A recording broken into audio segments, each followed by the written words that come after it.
Hello friends, कैसे हैं आप सभी। मैं प्रशांत खरे एक फाइनेंशियल प्लानर की तरह से काम करता हूं। मैं आपसे बात करना चाहूँगा बैंकिंग सिस्टम के बारे में।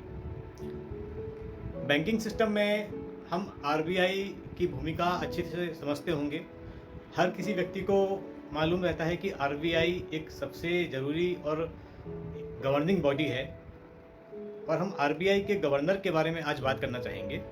उनका एक ट्वीट आया था 30 मई 30 तारीख 2020 में एक ट्वीट किया पूर्व आरबीआई गवर्नर बिमल जालान, श्री बिमल जालान जी ने एक ट्वीट किया, जो कि बैंकिंग सिस्टम के बारे में उन्होंने लिखा कि बैंक का अश्योरेंस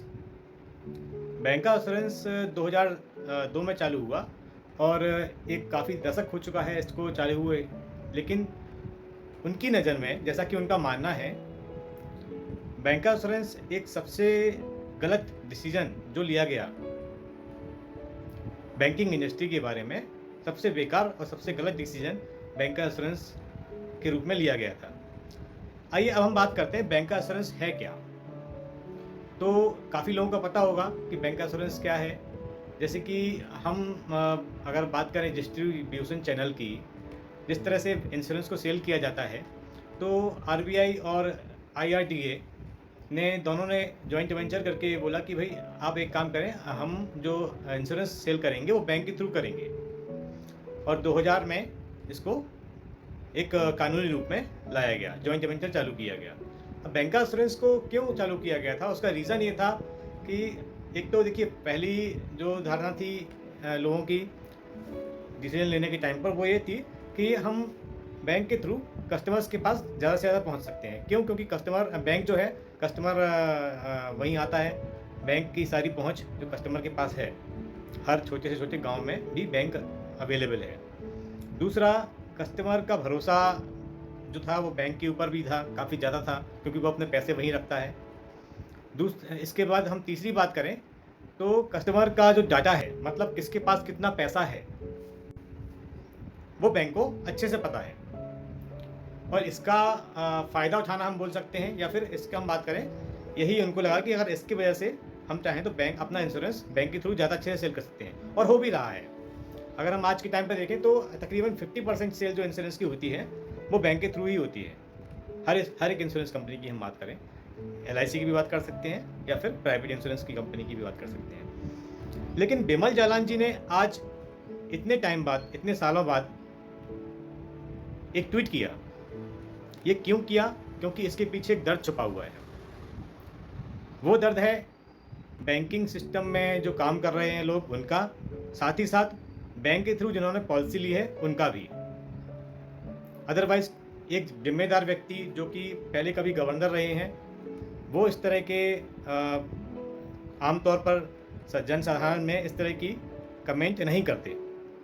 उनको आज दुख है। वो दुख इसलिए है क्योंकि ये जो मैंने पहले बात की थी सारी की सारी, कस्टमर का भरोसा, कस्टमर का डाटा, जानकारी और कस्टमर के पास इजी अप्रोच, वो बैंक के थ्रू हो रही थी, और उसी का फ़ायदा उठाते हुए बैंकों ने कस्टमर को गलत पॉलिसियाँ सेल की और उसकी सर्विसेज नहीं दी। अब आप बोलेंगे कि क्यों ऐसा हुआ है। देखिए, बहुत सिंपल सी भाषा में हम बात करें तो मिस सेल किया गया। कई केसेस हैं आज के टाइम पे। सबसे ज़्यादा केस जो, अगर परसिस्टेंसी रेशियो की बात करें, परसिस्टेंसी रेशियो को मैं समझाऊंगा, कई लोगों को पता होगा। नॉर्मल भाषा में हम बात करते हैं रिन्यूअल। तो रिन्यूअल जो होता है ना, वो बैंक्स का सबसे कम होता है। उसका रीज़न यही है क्योंकि जो पॉलिसी है वो पूरी जानकारी लिए बगैर, प्लानिंग किए बगैर कस्टमर को दी जाती है। कस्टमर मना इसलिए नहीं कर पाता है क्योंकि उसको जो बैंक मैनेजर है उसको पता है कि कस्टमर के पास पैसा भी है। एक साधारण एजेंट को कस्टमर मना कर देते हैं कि आज मेरे पास पैसा नहीं है। एक्सक्यूज़ रहता है उनका कि पैसा नहीं है, या पैसा भी कहीं और लगा हुआ है। क्योंकि हमें जो एजेंट होते हैं उनको पता नहीं होता है कि कस्टमर के पास पैसा एक्चुअल में है या नहीं है, बहाना बना रहे हैं या सही बोल रहे हैं। लेकिन कस्टमर जब बैंक जाता है तो वो किसी भी तरह का बहाना नहीं बना पाते हैं। इसी का फ़ायदा उठाते हुए कस्टमर को पॉलिसी दी जाती है। साथ ही साथ जब लोन होता है तो लोन के साथ में पॉलिसी दी जाती है। किसी और तरह का, अगर हम व्यापारियों की बात करें तो व्यापारियों को जब सीसी लिमिट बढ़ाने की बात की जाती है तो उसके साथ में उनको पॉलिसी लेने के लिए कहीं ना कहीं से किसी दूसरे तरीके से भी लेकिन बाध्य किया जाता है।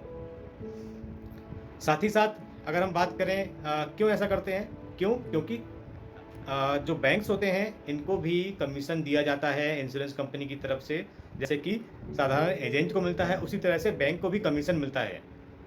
होता क्या है, कस्टमर ये सोचते हैं कि नहीं इस पॉलिसी तो कमीशन नहीं दिया गया, लेकिन कमीशन हर जगह, हर पॉलिसी अगर बेची जाती है तो कमीशन मिलता ही है। आप किसी भी माध्यम से लेंगे, एजेंट के माध्यम से लेंगे तब भी कमीशन दिया जाएगा एजेंट को, बैंक के माध्यम से लेंगे तो बैंक को कमीशन दिया जाएगा इंश्योरेंस कंपनी की तरफ से। साथ ही साथ अगर आप सोचते हैं कि डायरेक्ट प्लान हम जब लेते हैं पॉलिसी बाजार से, तो पॉलिसी बाजार में भी पॉलिसी बाजार वालों को ही कमीशन दिया जाता है।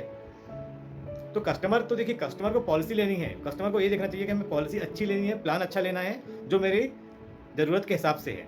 ऐसा प्लान नहीं लेना चाहिए जो उसकी ज़रूरत के हिसाब से ना हो।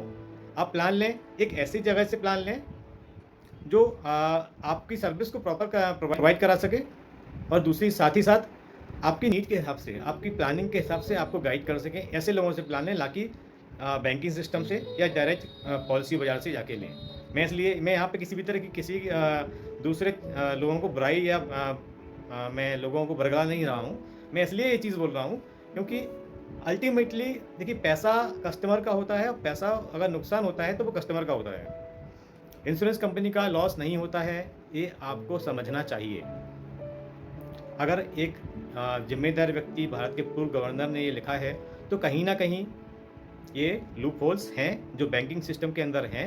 और मैं बहुत ज़्यादा अंदर नहीं घुसूंगा, मैं नहीं बताऊंगा कि कितना प्रेशर दिया जाता है इंश्योरेंस को सेल करने के लिए बैंकिंग एम्प्लॉयज़ को, क्योंकि बैंकिंग एम्प्लॉय खुद जानते हैं उनके ऊपर कितना प्रेशर रहता है। तो अभी मैं आपसे इतना ही बोलूँगा। सभी लोगों को मेरा मैसेज होगा कि अगर आप चाहें तो डायरेक्ट ये जो बिमल जालान जी ने कमेंट किया है उसको ट्विटर पे इनको फाइंड आउट करें, देखें उन्होंने क्या क्या बोला है, और साथ ही साथ अपनी प्लानिंग प्रॉपर एडवाइज़र के साथ में ही कराएं। Okay, thanks. मेरा वीडियो आज यहीं तक था। आगे भी मेरे वैल्यूएबल वीडियोस आपके लिए आते रहेंगे, और आपको अगर अच्छा लगे मेरा वीडियो तो लाइक कीजिए, सब्सक्राइब कीजिए और शेयर भी कीजिए। Okay, thanks.